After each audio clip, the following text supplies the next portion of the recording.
Sorrowful Sunday evening. Browns lose to the 49ers 26-8 in what ends up being a lopsided score. Honestly, was a really good game for a half. If games were only 30 minutes long, the Browns would have been winners in this one. But unfortunately, they play 60 minutes, and we're not able to put 60 minutes together against good teams this season. So Browns suffer a tough one. We're going to get into everything today, what we saw of the offense, defense, special teams. Obviously, it wasn't great. There was, I guess, there were some good things. And, it wasn't all bad, but like overall, it just wasn't it was just a poor game by the Browns, which really sucks because it was one of those games where it's like, if you can somehow pull off a win against the Niners and you got the Titans coming to town next week, who are, the worst team in football right now, all of a sudden you're staring at a 3-game win streak. And it's like, well, hey, Bengals just beat the Ravens. We'd only be 2 games out of first place, and we play next week. Like, and possibly pick up a win, only be 1 game out of it. That's done. Forget it. In theory, we're still alive in the division because the Steelers are having their annual collapse, and the Ravens just look like garbage against the Bengals. But we're in no way able to compete with any quality team. So there's not going to be any sneaking into the playoffs for this team. The little bit of hope they gave us with a win against the Raiders last week was short-lived. We're going to get into everything. We have Kenny Mack joining us here tonight because nobody knows if Justin Charles is alive. So if you guys have seen Justin, tell him to text us or let us know because I haven't heard his voice or anything in I don't even know how long. So Can't get it. Justin, if you're out there, where are you, Justin? Smoke signals from the island you're stranded on or something. We'll send somebody to come get you. So if anybody knows where Justin Charles is, tell him to let us know that he's okay. But we got Kenny Mack here tonight. Yes. And speaking of Kenny Mack, we have this is the last day of November to help out his Movember campaign. Is tonight the official cutoff, Kenny? Yeah, it's official cutoff. And, guys, just get that final push in there. You want to help guys live longer. And I don't know if you know this, but guys die actually 4.9 years earlier than women do. It's super preventable. And there's 5 different ways that you can actually, other than supporting me, of course, and supporting the cause, but this is just for you to take with you, right? So you can make a difference doing this. You can hang around people that make you feel good. So while you guys make me feel good, maybe we might have to cut the Browns out. I don't know about that. Talk more, be open, check in, speak honestly. You'll find that we're going to do that tonight. Know the numbers, blood pressure, PSA. You guys got to know your cholesterol. Like the older we get, that stuff's important. Check your middle region, prostate, testicles, man. Those are the 2 biggest things why guys die, right? I know today felt like a hoof in the nuts, but we'll get through it today. And last but not least, guys, you have to keep moving. We're all sitting around. We're watching the games today. Might have had a couple pints, but get out to the gym tomorrow, get moving, and get after it. But I got really good news. I know the Browns went home losers today, but for all those that supported me, we went home winners because I wanted to collect $2,500. We did $3,000. We're over $3,000 now. So if you see that Mo Space, come and give some money and help some guys out, help everybody live a little bit longer, and I really appreciate you guys helping me out and getting there. I know Andrew Jackson's got in there, the Dogs podcast. I've had a bunch of you guys. There's some names in there that I don't know who they are, so I would assume it's you guys. So thanks so much from the bottom of my heart. I really appreciate it.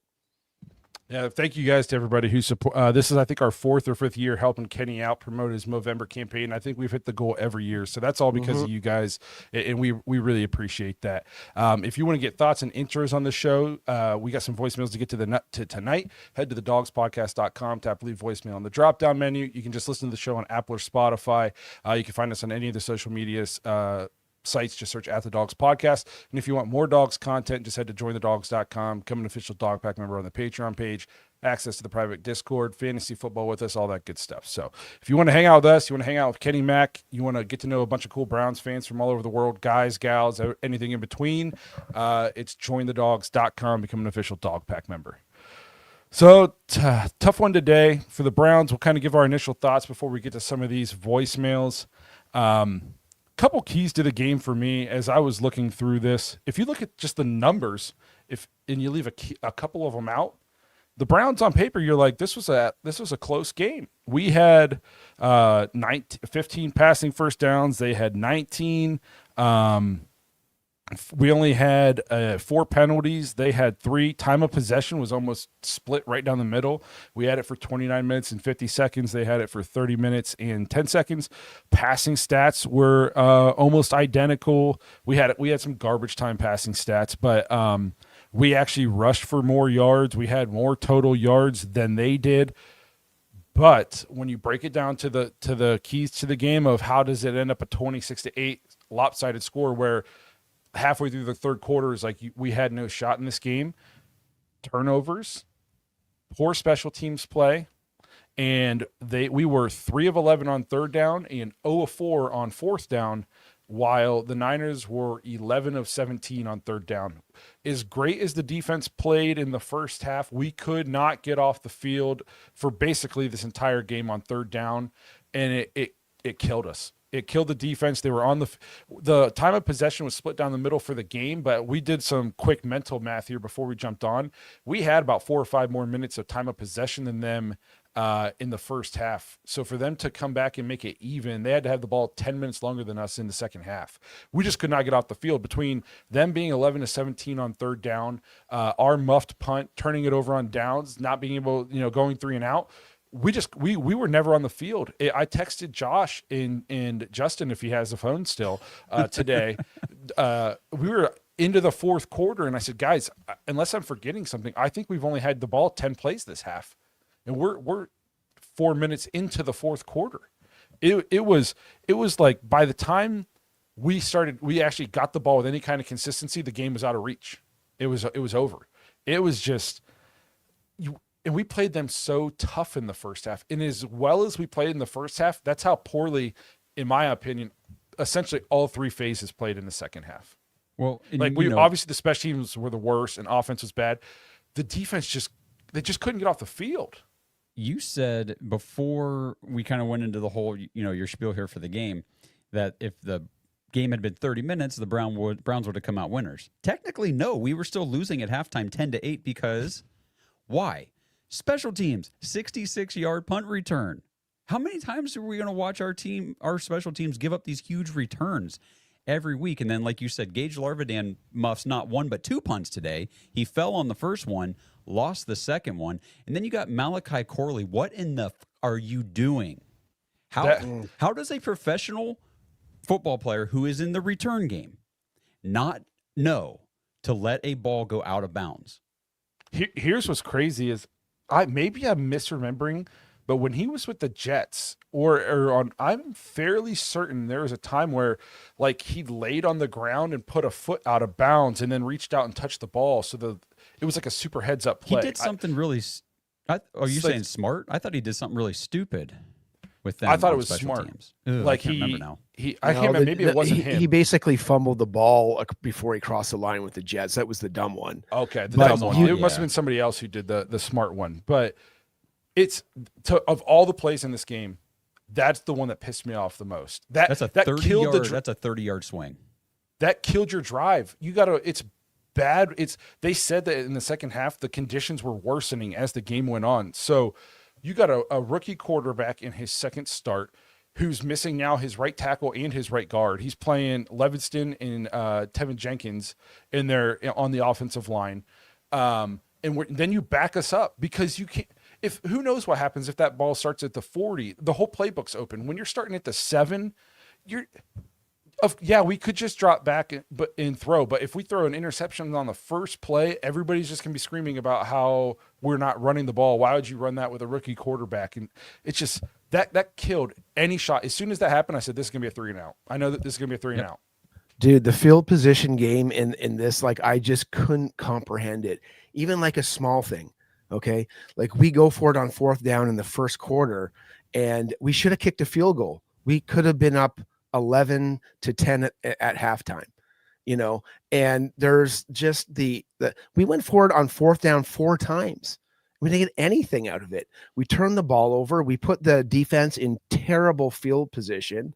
We muff a punt, give them a 16-yard drive so they can get a touchdown to get into the game. I think overall turnovers. Correct me if I'm wrong. It was 13 points off turnovers. That was all the special teams' fault. This could have been a way easier game. They could have made it way easier on themselves. I was telling Josh before I got in here, like I did my big Movember event and I got people to come in just for the event. And they're sitting down going, are you guys trying to lose the game? Because they didn't see anything about winning. Winning is like you take points for a rookie quarterback. You don't go for it in your own 33-yard line, right? Because the weather conditions were bad. You have a rookie quarterback. You have a team that doesn't push well with your offensive line. So make it short on yourself and make it easy on yourself. And this team today made nothing easy on themselves. No, they didn't. And real quick, Blake, you said he was missing his right tackle and his right guard. Well, he wasn't missing Wyatt Teller because of like an injury or anything. Did you see that? Like they were rotating Wyatt Teller and Tevin Jenkins on different series throughout the game. Wyatt Teller said after the game that he was told earlier this week that was going to be the case because of his poor performance this season. So they're getting some extended look at Tevin Jenkins and basically semi-benching Wyatt Teller during the game. Well, I mean, Wyatt Teller has, in their defense, he hasn't played that great this year. None of them. You know what I mean? No. But so that's disheartening because I'm like a huge Wyatt Teller fan. And that almost seems like the writing's on the wall that he's not going to be here next year, which sucks. But somebody said, has Fannin ever taken a snap? So I guess we can kind of talk about the play since we were talking about going for on fourth down. He used to be a quarterback. Not he used to be a quarterback for Pete's sakes, But not at least this year. So here's the deal. I didn't hate going for it. Even I understand like where we were at on the field, but it felt like if we went 3 and out, like the defense has been, we just talked about how we never had the ball in the second half. It felt like if we went 3 and out, like that was going to be a backbreaker for the defense. I'm just like an aggressive guy by nature. I didn't hate going for it on 4th and a foot. 2 things with that though. I thought it was a piss poor spot. I thought it should have been way closer to about 4th and 6 inches, not 4th and almost a full yard. So I thought we either should have challenged a spot or at least called for a measurement or something. And then 2, my problem is the play call. What he hasn't taken a snap all year. Wow, if you're going to go for it, at least go back to the Wildcat. Go to Junkins, you know what I mean? At some point, we've ran that Wildcat like a bunch, especially the last couple weeks. At some point, do we have a variation off of it? Do we have one where Judkins maybe takes a step towards the line, like an old Tim Tebow jump pass? Yeah. Like is there any kind of creativity off of it? Like we saw it happen to us just 2 weeks ago. Ravens lined up on our center with Mark Andrews takes snaps for them, so that it's not. That wasn't bad for them, but they ran like a variation off the tush push, took it for a touchdown. Do we not have any variations off of the wild? Like if you're going to run the Wildcat that often, does it always have to just be run Quinshon Judkins head first into the line of scrimmage?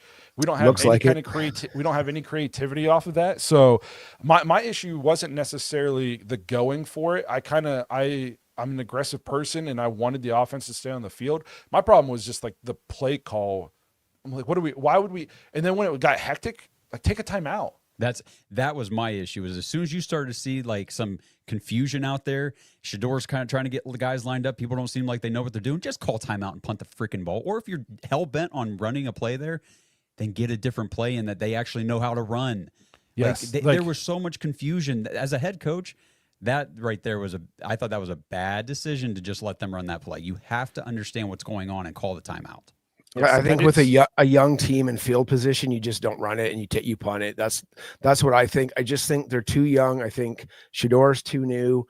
Like you said, do we know even if Fannin's ever handled any kind of snaps in practice? He hasn't in the NFL yet, even though he used to be quarterback in high school. So I think you punt that. I just didn't like the field position game at all today. Period. You didn't do anything to help yourself.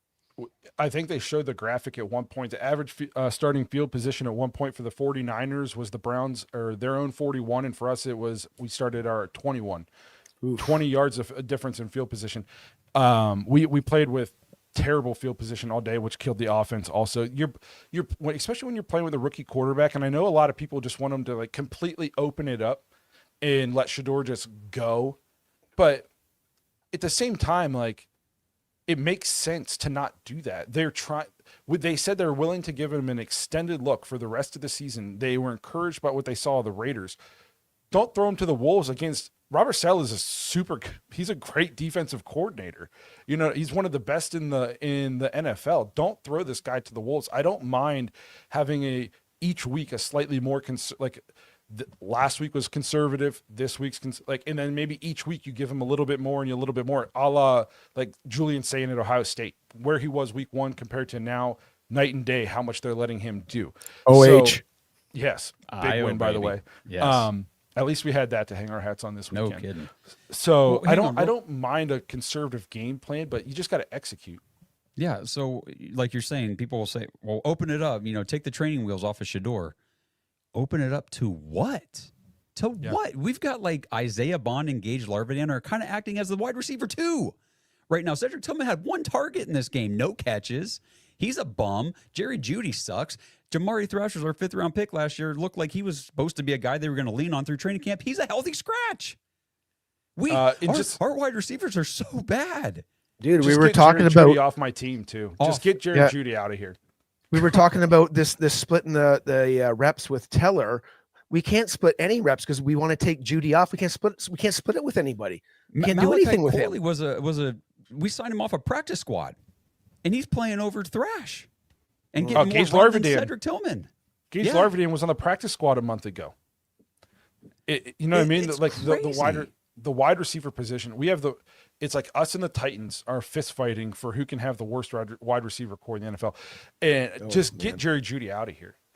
It's not just the poor play. His attitude sucks. Oh my gosh. I don't know if you guys have seen the video. Obviously I can't hear them, but like it looks like he's kind of barking at Shador and they're going over, and then Shador comes out post game and he talks about how like it's about trust and they got to get on the same page, which obviously that'll come with more practice and more games played. But like, bro, this is a guy who's playing with only a couple weeks of practice. He's a rookie in his second start. Why don't you try to pick him up? Why don't you encourage him? Like, Justin Jefferson was picking, JJ McCarthy's awful. And you don't hear like Justin Jefferson talking shit on him. Like he's trying to pick him up. Like we got to play. And then there's just Jerry Jeudy. And Justin Jefferson, by the way, is good at football. Jerry Jeudy is bad at football. So like if you're going to maybe have a good attitude, if you're going to lead the league in drops 2 years in a row and just essentially never be open or do anything of any good on the football field for us this year, at least have a good positive attitude. Don't just get him out of here. I'm done with So that. what did you guys think of that play on the first drive where, Shador just overthrew Jeudy? Like that was a touchdown. That was a touchdown. It was a great throw. Just overthrew him. Did it look, because I see people saying it looks like Jeudy kind of stopped running the route or didn't really follow through the route, or was it just a timing thing because these guys haven't worked together? He definitely overthrew him, which could be part of a timing thing, like, his speed and all that. I just also the wind. Right. But that's one of those things too, where like you'll the more you throw to the guy, you expect that you'll end up connecting on those shots. That's what I was thinking too. Like, man, if only Shador had maybe some more reps with these guys, maybe we could hit a pass like that because it was open. And the thing I like about Shador, real quick, sorry, Kenny, but he's at least taking the shots down the field. Yeah, that's what I was going to say. He took the shot. He made the right read. When he stepped through, he just stepped through too hard. It was towards the dog pound, was it not, where the swirling wind was? And maybe he just thought he needed to put more on it to get it through the wind. And we're also assuming that if he hit him, he would catch it too. There's no is guarantee. A huge assumption at this point. or like get a penalty or stop and try and make a play and fumble it or whatever the deal is. Jesus. Yeah, just get the guy out of here at this point. It's like it'd be addition by subtraction. He's like the opposite of Jarvis Landry. He's the anti-Jarvis Landry. Oh man. So I guess let's take a couple minutes to kind of like talk about the Shador performance. Kevin came out right after the game and said he's going to start next week for the Titans. I think he's in no jeopardy of losing his starting position to Dylan Gabriel. Anybody with eyes can see that he's clearly the best quarterback on our roster.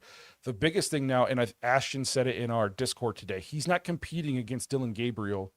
He's competing against our top 5 pick next year. He's got this season to show that he is not, that we don't need to take a quarterback. And is he showing enough in these 2 starts so far to make you not take one? I will say, at least in my opinion, not yet. But every game I've seen things that are encouraging to me. If like the season ended right now, I would probably still take a quarterback. But if he continues to build on these next 5 games, I'm hoping by the end of the season, and it's trending that direction, I would rather go, just pick a wide receiver, 2 wide receivers. But there were a couple times today, like you saw some of the bad. Like he took a sack in the first half. We were fringe field goal range. If we just a 0-yard gain, it's fringe field goal range. Instead, he takes like a 12-yard sack and we have to punt. That's potentially points. Or if he hits a check down or a hot read or something like that, and we just get 5 yards, then we're definitely in field goal range. So that's potentially 3 points. Second half is sometimes it just seems like he just doesn't want to throw it away. I don't know why. He holds forever and then runs and slides into a sack. And I'm like, why would you slide? And it's the play he got hurt on. Why would you slide into a sack? Just throw it over somebody's head out of bounds somewhere. And then it's 4th and long, and you cannot take a sack on 4th and long. And then another play I thought that shows like his kind of unwillingness to just throw it away. It's 4th and 26, and he scrambles for 6 yards and slides. Yeah. Why wouldn't you just throw it up to somebody? And we had a guy in the Discord who's talking like he's just trying to make a play. The game's over anyways. The game's not over. The score might be over, but the evaluating of Shador's not over. And they want to see that he's not going to hold the ball. He's not going to take sacks. He's going to throw the ball. Like they're still evaluating him even if the game's over. So like I thought Shador played okay, considering like what they give him to work with in the conditions, but it wasn't like I wasn't blown away today, but I'm still like extremely encouraged about what I'm seeing. That's why I was so irritated with the way the game was called. And like Kenny's been talking about the field positioning and of course the special teams just blowing everything, because it put Shador in a tough situation where this is only his second start. He's had minimal work with anything. Like they just really haven't been giving him a lot of runs since he's been drafted. He is still in college mode. Like that is his most recent starting experience was at Colorado, where he could run around, he could wait for guys to get open, he could make throws, make plays. He's still in that habit. Like he's still in college mode because this is only game 2 in the NFL. He needs more time. I would say though, the thing I'll say though about like college mode and can run around and make plays, he still took like 90 some sacks. I know in college. You know what I mean? So yeah. like that's my point where I was getting a little frustrated. Like at some point it's got to, like, that's what they want to, the only way for you to lose this job right now is to not show growth.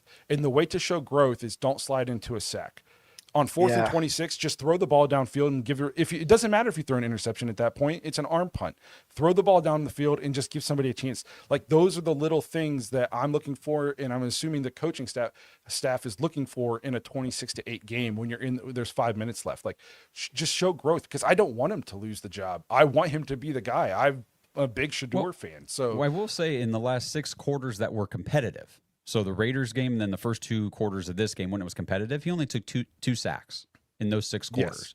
The other sacks were late in this game whenever he was trying to make a play. We were down big. Okay. Like I was a little irritated with the sacks, but I wasn't that much. I was like, whatever. Like this, he's just trying to do something out there. We're not even competing right now. Whenever it was competitive, I thought he was doing well. And the thing I do like about him and I appreciate is his willingness to hang in the pocket and step up a little bit longer. I texted you during the game. I said, I like his pocket navigation, like that touchdown to Harold Fannin we haven't talked about yet. I mean, he gave enough time for that play to develop by just creating a little bit of separation in the pocket, creating an extra second, and he hit him for a touchdown, 34-yard touchdown. Like, it was a great play.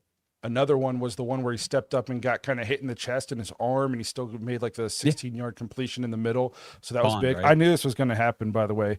The guy in the middle must not be watching football. Just because I'm not blowing him, I'm all of a sudden a Shador hater. Even though I'm still saying I'm encouraged to see him more, and I still think he can be the guy, and I just want to keep seeing more.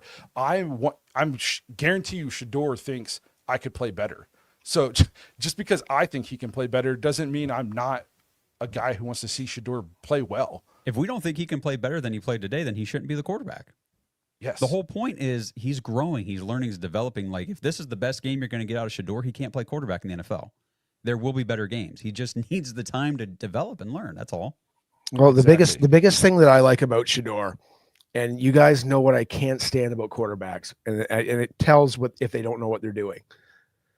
I know Harold Fannin was a leading receiver, and tight ends and running backs, if they only pass them, they don't know what they're doing and nobody's getting open.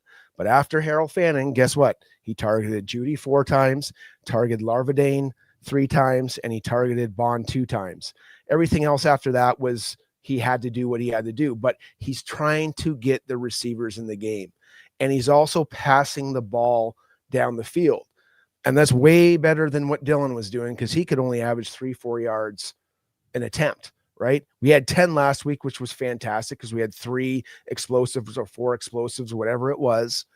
And he had 6, he averaged 6 per attempt this week, which is better than we've seen all year almost, So that means he's doing something good. What drives me nuts and where he took a step back is the crippling sacks. The sacks that are over 10 yards. Those are awful. And he's got to stop that. And it's like you said, he's got to throw it away. But I see stuff, Josh, how you say like, hey, he steps up in the pocket, kind of sideways, one side moves to the one side. Then he just launches one, and it's like a laser. And you're like, what? He's got it. It's there. He's got it. I mean, look at Dylan. He comes in for one pass to let's say the high flats, and it's a hospital pass. He just didn't have it. Judkins, man. You know what I mean? You could tell as soon as Dylan came into the game, defense immediately knew it was going to be a short. I mean, there was no hesitation on that guy breaking on that. None. Yeah. I texted Blake right away. I said, first pass, hospital ball. He goes, God, he sucks. That was rough. I think to see. The biggest thing with Shedeur right now, too, is you can see the impact he has on the rest of the offense, not just with his passing. The run game's better. Yes, like we just much look, better. we look because they have to defend the whole field now, and like we looked like at least in the first half when we had the ball and had some rhythm, we looked like a functional NFL offense, which is saying something considering we don't really have an NFL wide receiver core or NFL line. So the fact that we were able to look like a functional NFL offense and play so well against a really good defensive coordinator in Robert Saleh, like that was encouraging in the first half. And like I said, I'd give him like a C performance today. He was not the reason we lost. By no means was he the reason we lost. And he was part of the reason we were winning in the beginning. So that's it, guys. Like to everybody who's freaking out just because we're not glazing him, like chill out. You're the reason why he has haters, by the way. Yeah. Let me ask you this though, okay? So you said what Ashton said in the Discord about he's competing against our top 5 pick next year. Who?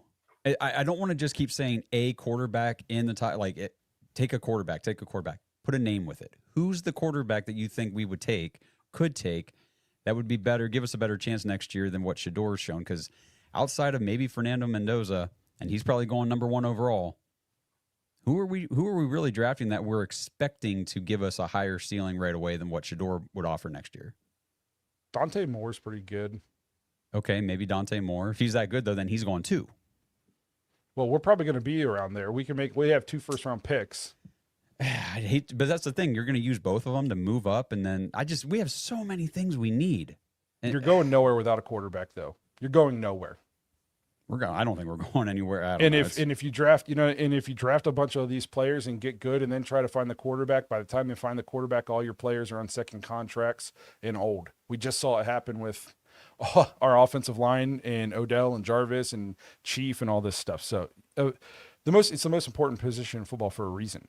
I am hopeful and I feel confident that we have something here in Shedeur. Like I am optimistic about what I'm seeing. It's a lottery ticket, man. If you have that salary for the next 3 years, and then you can do what Josh is saying, you get a left tackle, or you get 2 receivers, receive first 2 rounds, fill in some holes on the free agency, that's the way to go. But cross your fingers that he cannot have these crippling sacks and that he can keep ascending. We have a super chat here from T. Orant Smith, 682. We appreciate the super chat. Thank you very much. He says, coaches and special teams lost this game. I won't argue the first 4th and 1, but to go for it on your own 33-yard line in a close game is a terrible decision. Go get a left tackle and wide receiver in the draft. Appreciate the super chat. We kind of already talked about the going for it at the 33. I just hated the play call and the execution. I didn't hate the decision. I can understand the decision. You want to show confidence that you can go get a foot. But I hated the play call and I hated the execution of the play call. But so that was my issue with it. But yeah. Do we want to do our commercial break real quick and then come back and get to some of the voicemails? Sure, let's do that. This episode is sponsored by DraftKings Sportsbook. Browns fans, do you know about the 3 T's of Thanksgiving? Turkey for eating, table for gathering, and touchdowns for winning. With DraftKings Sportsbook, an official sports betting partner of the NFL, every touchdown could bring you closer to cashing in before dessert. With DraftKings Sportsbook, all the action's in your hands. First touchdown, anytime TD, live bets, every play, every snap, every game counts. When the games get good, the bets get better. Here's the best part. New customers bet just $5, and if your bet wins, you'll get $200 in bonus bets instantly. So when touchdowns happen, we feast. Download the DraftKings Sportsbook app and use code BROWNS. That's code BROWNS. Bet $5 and get $200 in bonus bets if your bet wins. In partnership with DraftKings, the crown is yours. Gambling problem? Call 1-800-GAMBLER. In New York, call 877-8-HOPE-NY or text HOPE-NY 467-369. In Connecticut, help is available for problem gambling. Call 888-789-7777 or visit ccpg.org. Please play responsibly. On behalf of Boot Hill Casino and Resort in Kansas, pass-through of per-wager tax may apply in Illinois. 21 and over. Age and eligibility varies by jurisdiction. Void in Ontario. Restrictions apply. Bet must win to receive bonus bets which expire in 7 days. Minimum odds required. For additional terms and responsible gaming resources, see dkng.co/audio. Limited time offer. All right, we're back real quick before we get to it. I saw one comment in here said, dude in the middle forgot it was windy. Sack or not, they weren't attempting a field goal from that distance. So then it's okay to take a terrible 12-yard sack? That's going to be your argument? It was windy, so they wouldn't have tried a field goal anyway, so it's good to run around and hold the ball forever and take a bad sack. That's a stupid argument. Guys, be objective. You can want him to be a good quarterback and say when he has a good play and say when he has a bad play. That's all I'm doing. He had more good plays than bad plays. I just talked about only 4 plays out of all the plays we were in. We were in 50-some plays. He had 4 plays that I didn't think he was great on.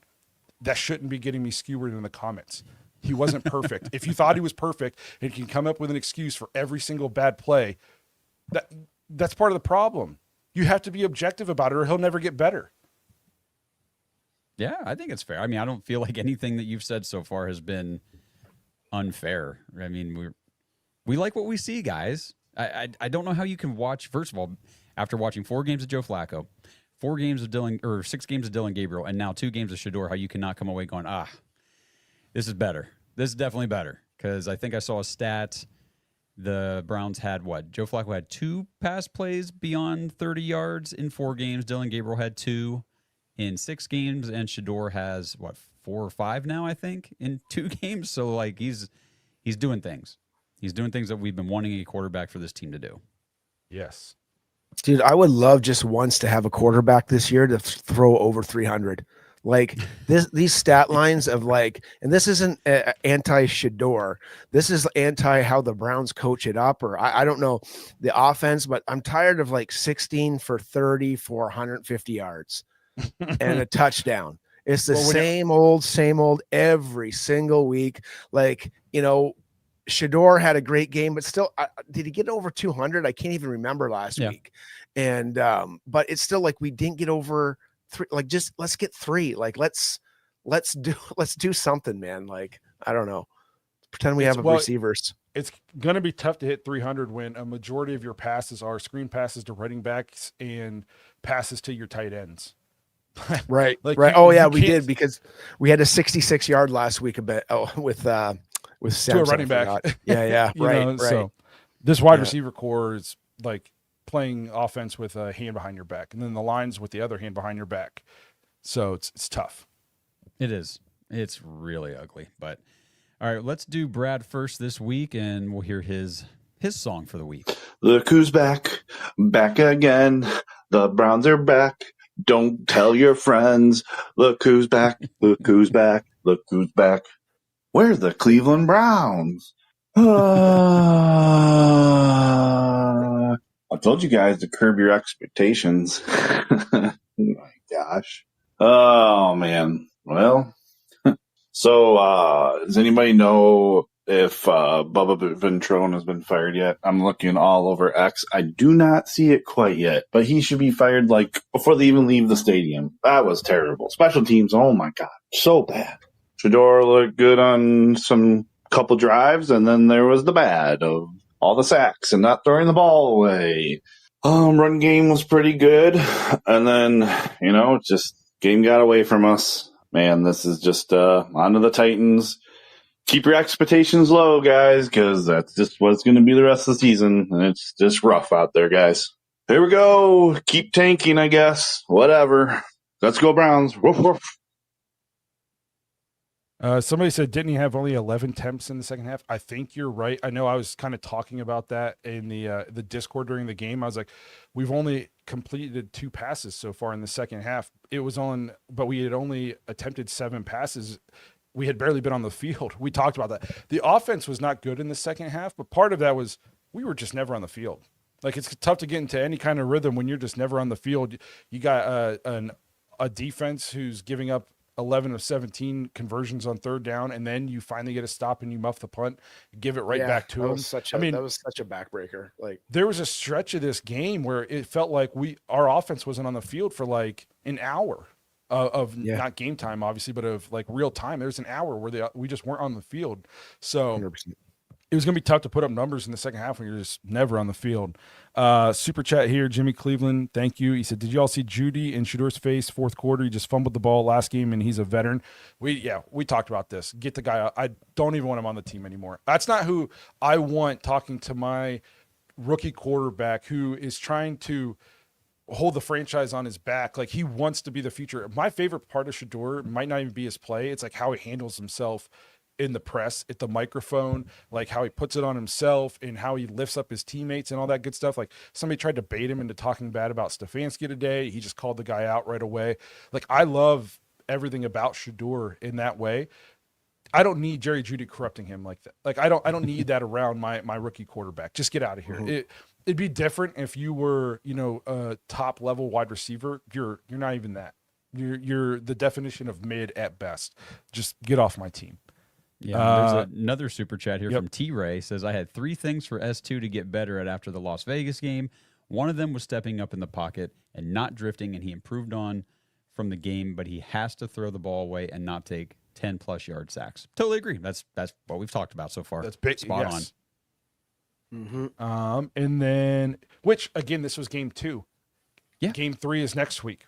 Maybe he does next week. He's better at it. Game 4 is a week after that. He's better at it. Gradual improvement. Yes.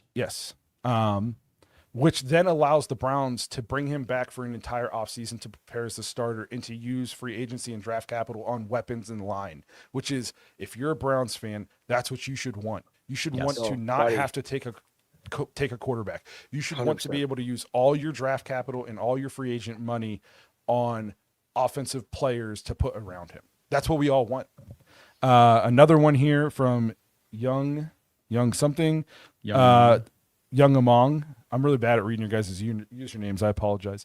This was just bad coaching. The difference between an elite head coach versus subpar coach, time management, and how to properly utilize their timeouts. Kyle wasn't scared to use his timeouts to run a play. I thought we got out-coached in all 3 phases today. I thought like head coaching, play calling, special teams, obviously, and then I thought defensively, like, if you let a team go 11-17 on third down, you didn't do a good enough job on defense. Very bad. So I thought that was all 3 phases. Is that all of them, or did I miss one? I think that's all of them. I think that was all of them for now. Yep. Okay. All right. So we'll do another voicemail. We'll get this one in here from Jacob. Hey, what's going on, Docs Podcast? This is Jacob. And we got some good news already that Shador Sanders will be the QB1 next week. And that kind of makes me excited, but the confusing thing is that they haven't announced him to be the starter for the rest of the season. That is a little bit concerning, but yet exciting. But also, let's talk about the special teams here. Yeah, the special teams sucked. Gage Larvadan dropping that punt to set up their touchdown. I think it was to Purdy, but also that long. It was a punt return. Yeah, it was a punt return. That was just unacceptable. If Bubba Van Trone has his job next season, ooh, I'm gonna be mad. But thank you, go Browns. Ooh, ooh. If he has his job tomorrow, I'm going to be mad. He'll have his job tomorrow just because I don't see us being the kind of team to make a change in the. They're during the riding season. this shit to the end. I know. Everybody listen, I'll be the one to say, fire Bubba. I'm sick of this shit. But I also know they're not going to do it. Like, what we have is what we have, and it's what we're rolling with for the next 5. It's very rare though that anybody, I think we've talked about this before. It's very rare that anybody actually fires a special team coach mid-season. I think the Lions did it 4 years ago, and before that it was like 8 seasons or 9 seasons teams ago. Aren't usually this bad. Fair point. I mean, we are exceptionally bad. But I mean, it's like 2 or 3 gaffes a game, and they're major, like put points on the board, like giving them a 16-yard, to the end zone or giving up touchdowns. Like it's bad. It's one of those things where you could make the argument the special teams has cost us 2 of our last 4 games, the Jets game and now this game. Yep. Like you just be neutral. Just be neutral. Just come out and make kicks. Don't kick kickoffs out of bounds. Field punts. I'm not even asking for large returns, blocked punts, anything, kickoff returns for touchdowns. I'm just saying to just be neutral. Just get it to the basic 30. Yes, just do the basic necessities of your job. Punt the ball to where it needs to go, return the ball, catch it every time. Don't have a single return yard on the season. At this point, I don't care. Fair catch it, run up and catch it, and we'll start wherever you caught it from. Just catch the ball. Just be new. You cannot be a negative with the offense we have and the weapons we lack. You cannot be a negative. We don't have anything to overcome negatives. It's terrible.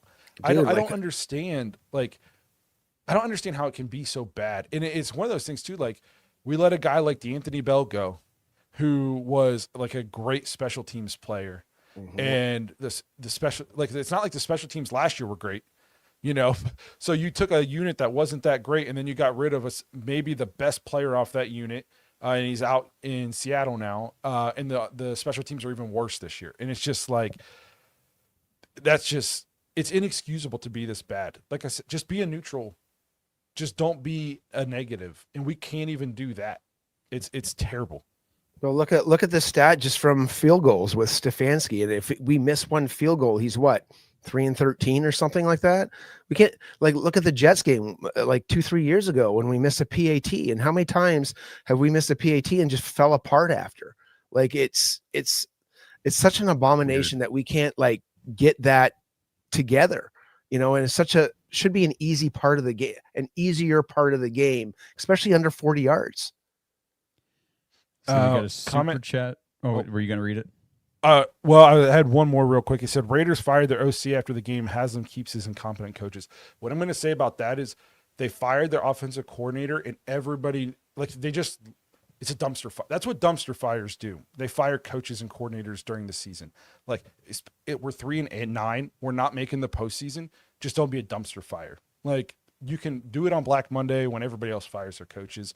I don't want to model what we do off of the Raiders. Does that make sense? Yeah, I would say don't be more of a dumpster fire because we already are.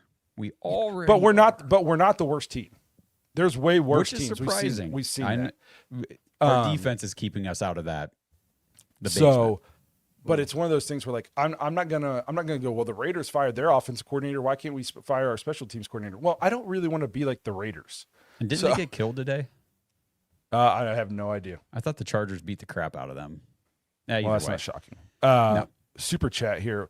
Why, as a head coach in a game, would you choose to go into the wind in the first and fourth quarter? So I actually kind of thought about this. We had the ball so we got to defer. We deferred to the second half. Right. So don't they get to choose where they defended? They choose the direction they go, right? Since they're taking the ball. I don't know how it works. I guess I forget how that works. Somebody explained this to me, but so I would imagine we won the toss and we decided to defer to the second half. So then the other team then got to choose which way they want to go or defend or how it works. So therefore, by deferring to the second half, we didn't have the choice of which way we wanted to go in the first and the fourth quarter. Correct? Right. We just said we want the ball second half. Correct. So I understand. I thought about that too during the game. I was like, if we had a choice, why would we be doing it this way? But I don't think we had the choice. Defer means like we're deferring our choice for the second half, which technically you could go in the second half and say we don't want the ball because we're deferring our choice till then. But so then they're taking the ball. He said, I thought we lost the toss. If we lost the toss in the Niners took the ball. I don't know. I don't know. I didn't have it on until like right before the start of the game, so I'm not sure. Yeah, no. But if anybody knows, let us know. Another super chat here, we appreciate the super chats. Get the Ravens center Tyler. He's his last year contract. Get Jackson Powers from the Raiders. Fire Kevin, wide receiver coach. Bubba, hire Brian Flores. Hire Larry Fitz for wide receiver coach. Draft wide receiver and O tackle. Repeat. I would say like a month ago, I probably would have like fought you back on some of this stuff. And I'm at the point now where like the entire coaching staff can probably, I'm not going to argue if they're just all gone. Some people want to keep Jim Schwartz. I'm not going to dog him because the defense, but the defense is always good at home against bad teams. When we play teams with like good offensive coordinators and good, we give up 11-17 on third down. You know, like we can, since he's been here, if you run a counter or a jet sweep against us, it's going for big yards. Like the same problems we've had when he first got here, they still come back to bite us. Now, obviously that unit's way better than the offensive side of the ball, but that unit also has all our best players and all of our top draft picks from the last 4 years. It should be significantly better. So I'm at the point now where like, even though I think Kevin he'll probably go be head coach somewhere else and be good at this point, like, it's just, if everybody's gone here, I'm not going to argue with it. No, like I'll just be excited to see who we go get, I guess. No, well, just because you feel stuck, you don't want to see the same thing over and over again. And like the biggest thing that we talk about before we get on and go live on this is like, well, what can we talk about? Because we got to talk about how we can't pass the ball again, how we give up third down longs, that we got to talk about how we can't hit a field goal, or we give up a big return. It's the same thing over and over and over again. And then when you see that, you're like, I can't get behind these guys anymore. Why are they still coaching the team? We need something different. Yeah, for sure. And the whole keep Jim Schwartz, for me, I just feel like that's a tricky road to go down when you're trying to attract a good new head coach to say, well, you can kind of hire your own staff, except for the D coordinator. You have to keep our D coordinator. And maybe they don't jive. Maybe their philosophies aren't aligned. I don't know. And speaking of alignment issues, maybe I'm reading too much into things, but whenever I see the Adam Schefter report yesterday that the Browns are open to giving Shedeur an extended look throughout the rest of the season, and then immediately after the next game, in which Shedeur did not play bad, and we did not lose because of him, they asked Kevin Stefanski if he's going to be the starter after next week, and he would not commit to anything beyond next week. It's like, so who was the messaging coming from yesterday saying extended look, and then Kevin today saying, well, we're taking it 1 week at a time. I feel like there might be a rift there. Kevin's never going to say anything at a press conference. It's coach speak all the time. The decision, he came out and said Dylan Gabriel is going to be the starter, and then the very next week Shedeur is the starter. So like he's never going to say anything of any substance in a press conference. So I take anything he says with a grain of salt. I think it would take the only way Shedeur doesn't play the rest of these games is if he gets hurt. I mean, anybody with eyes can see that. That's how it should be. Anybody with eyes can see that. Stop saying Kevin can be a good head coach. How? He's too trash for the worst team in the league. Trying to save your Mayo brethren. Well, I don't care what color he is, but I would almost bet my house that he'll be a head coach again. You think the two-time coach of the year is not going to get one more shot at being a head coach? The NFL recycles head coaches. That's what they do. People get fired and hired. There's only so many. Yes. So if you don't think he'll get another head coaching gig, you're out of your mind. Another super chat here. Sorry if you already talked about this. Why did we get away from what was working? The run game was working and helping the rookies in the first half. I think the Niners kind of adjusted a little bit, and it wasn't working as well in the second half. Also, losing our right tackle didn't help the run game. And then you got down. You kind of like, although you got down, we didn't necessarily throw the ball a ton in the second half. Still, we were down 26-8 or something, and we were still running the ball. it kind of became like even the coaching staff realized we're not going to come back from this, and we're not just going to throw the ball a bunch of times, turn it over, and lose 50-8. We're just going to get out of here with this bad of a loss instead of an even worse loss. Like, even they knew this game's over. Yep. No, I don't disagree with that. All right, let's do another voicemail. This one's from Tori. Hey guys, it's Tori. I'm at Huntington Bank Stadium. Drove 9 hours to be here. There's 7 minutes to go in the fourth. See tons of fans leaving. It's been a disappointing game. I mean, in the first quarter, Shadur had Jerry Jeudy wide open. I'm not saying he would have caught it, but he had him. And then Bubba Ventrone, he needs to be fired. Horrible special teams coach. He wouldn't have taught Greg Larvadain to catch the ball, but that was horrible. I'm hoping we can build off Shadur, get Carnell Tate in the draft. Hopefully Caleb Downs too. Go Bucks. Big win on Saturday, but disappointing game for the Browns. Go Browns. Woof, woof. Man, Carnell Tate yesterday just made me even more. I was like, get him. I want this guy so bad. Oh man, yeah, he was amazing. I really want Shador to. I think Shador's gotten better every game so far. Even though, like earlier, I said he wasn't perfect today, and that got a ton of blowback. I thought he's gotten better in every game so far. If he continues to get better in every game, I want to just take the 2 best wide receivers that are available when we pick in the next draft. That's all I want. Get focus on linemen in the whatever the second and the third rounds or free agency or whatever. We have to add some dudes to this offense that put fear into people and who can catch the ball and who are fast. Like we got to get. I want Carnell Tate. I need him like I need water. Like I need air in my lungs. Dude, we know what else we need. We just need depth, and it goes back, like Blake said this over and over and over again. Special teams just represents how bad we are as a team depth wise. We just don't have it. They don't break down like the way they should because they're just a lesser tier of a player. Like any of these guys that are on the back end that are making the special teams plays or on special teams right now, if they get cut, I don't think anybody's picking them up. Like even with Gage Larvadain, like, I mean, do you guys, I know we like him and we want him to do well, but I mean, if he gets cut tomorrow because he muffed that ball, is he getting picked up anywhere other than our own practice squad? You know, we had this discussion come up in the Discord about one player that you would choose from the Browns past that could change things. And I picked Josh Cribbs because you know what? Not only was he a good returner, that guy was a hell of a gunner, and we can't do either. You know, that guy made up for a lot of deficiencies on his special teams, and we don't have a guy like that right now. We need a guy that can wrap up on special teams and make sure that the player gets his ass to the grass. That's I feel bad for Gage Larvadain kind of today because I talked about last week about how I felt like we finally had a good punt returner. You know, he's making good decisions. He's fielding the ball. Like I was like, hey, maybe we finally kind of have this position locked down. And then he struggled mightily today. Like the caller said, the special teams coordinator isn't going to teach the guy to catch the ball. You know, that's just the player's got to play. My biggest concern with the special teams is like Kenny's saying, coverage and situational awareness. Like your guys should know not to catch the ball and run out of bounds. Like and if he doesn't, if he doesn't know that, that's on you. And if he does know that and he did it anyways, bench him for a quarter next week. Bench him do something to send a message like you can't put this team at a disadvantage like that by doing something so stupid. It's like when I think it was Thomas jumped off sides when they were clearly not going to run a play. And I said, cut him. Maybe you don't cut him, bench him. Do something to say no, or make him inactive for a game. I bet you Malachi Corley won't do that again if he's inactive next week.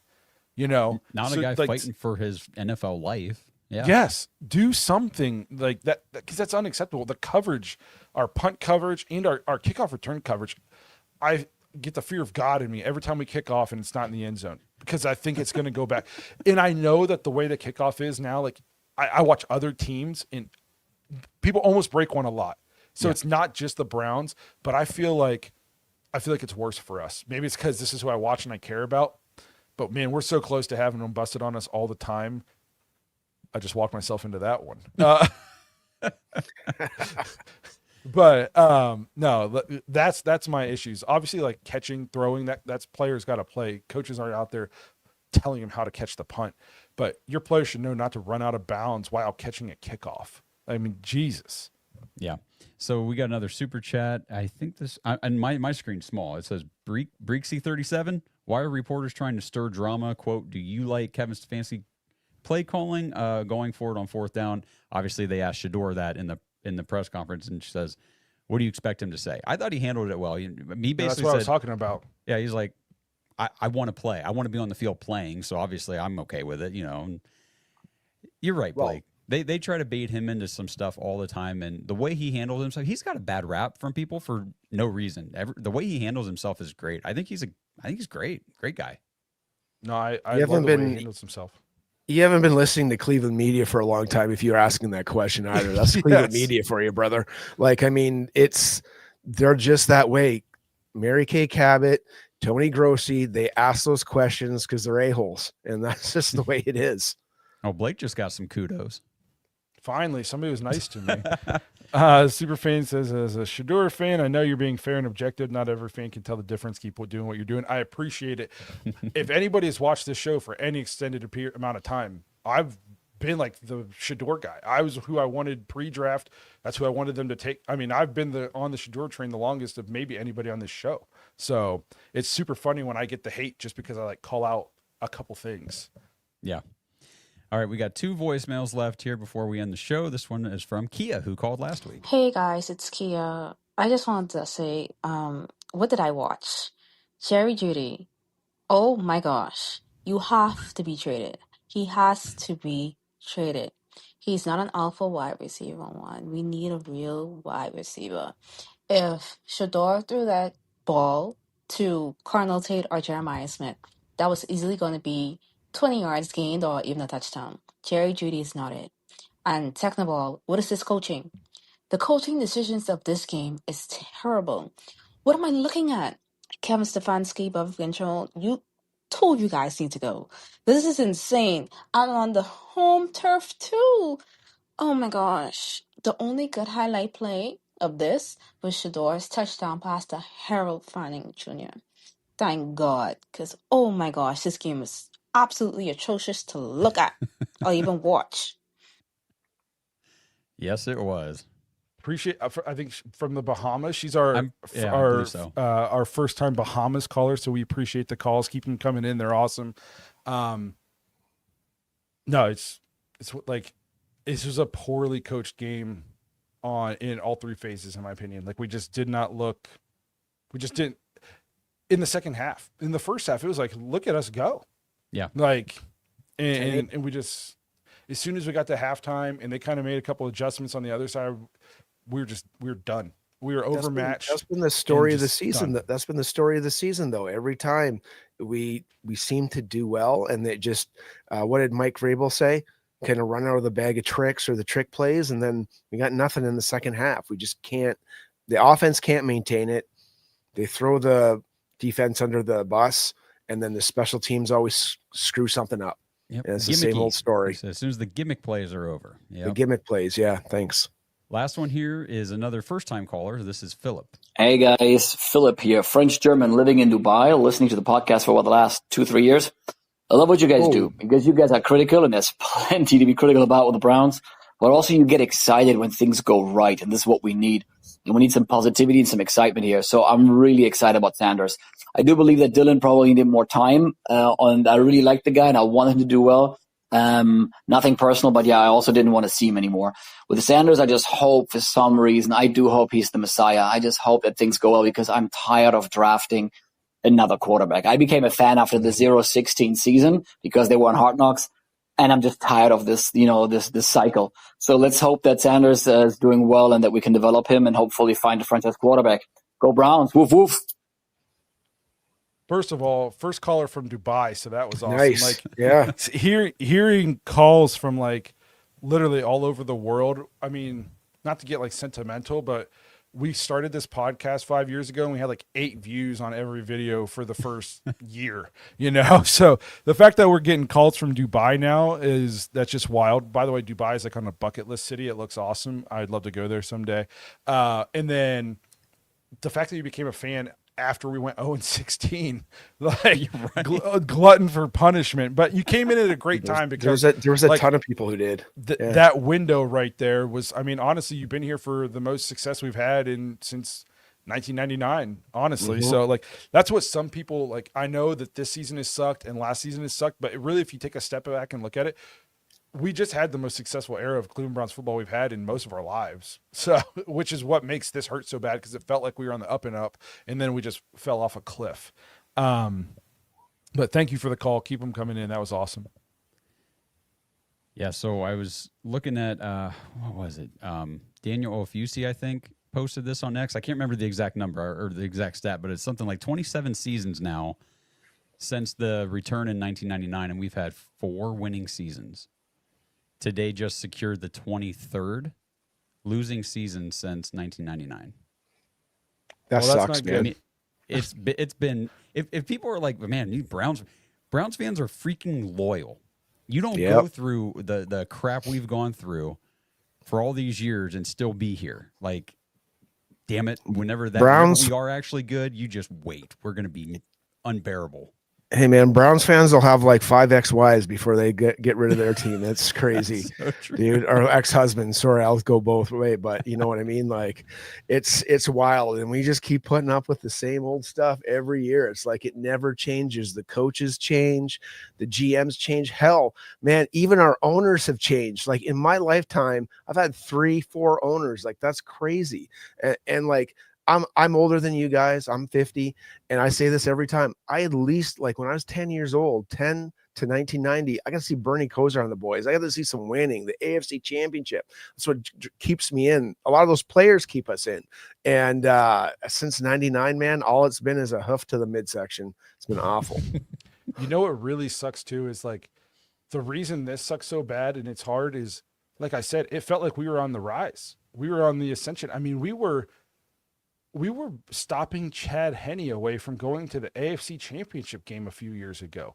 We're a non-helmet to helmet call, a fumble out of the end zone by Rashard Higgins away from going to an AFC Championship game possibly. And it's one of those things where like, how much of it can you trace back to Baker throwing a pick and hurting his shoulder? And it's like from that moment, just tiny little dominoes slowly falling. Poor play by Baker, beef in the locker room, Odell beef. Then we move on from Baker and we get to Sean. He sucks. Another large domino. Money tied up. Can't add talent. Don't have first round. And it's like how much? Like if he just doesn't throw that pick, where are we today? Hey man, if he would have just sat, doesn't stop running the route. If he just, if Baker would have just sat his ass that season and had Case Keenum play, because that's the most I've seen us pay a backup quarterback was $9-10 million. Case Keenum would have done fine. He was 3-0 that year, I believe, and we had a decent running game.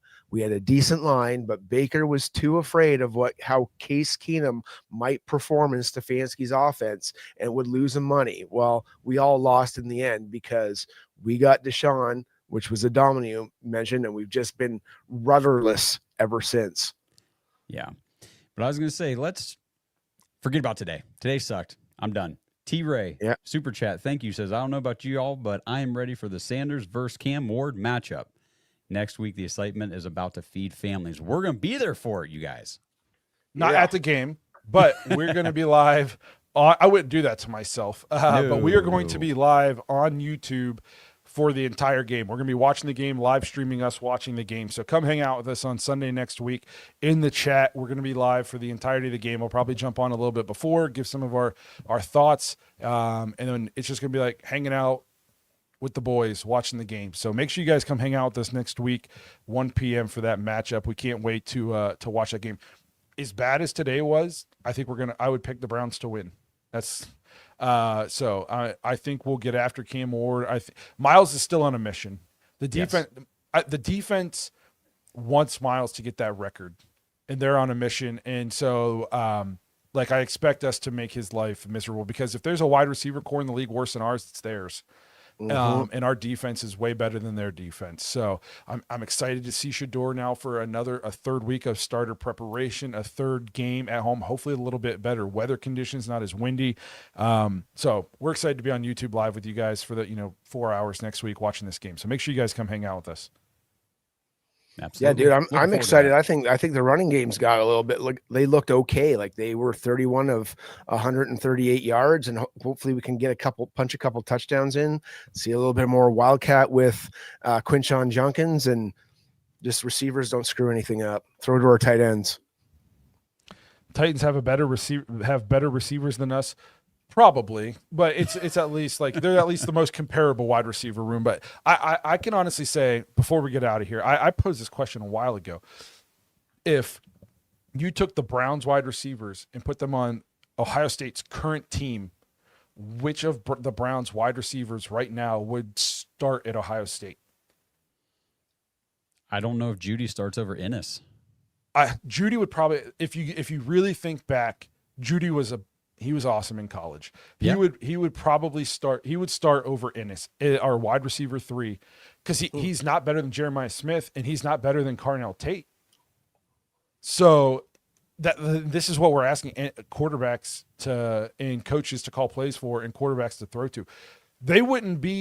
We don't have a number 1 wide receiver for our college team in the state of Ohio on the current NFL Browns professional team. And I'm dead serious about that.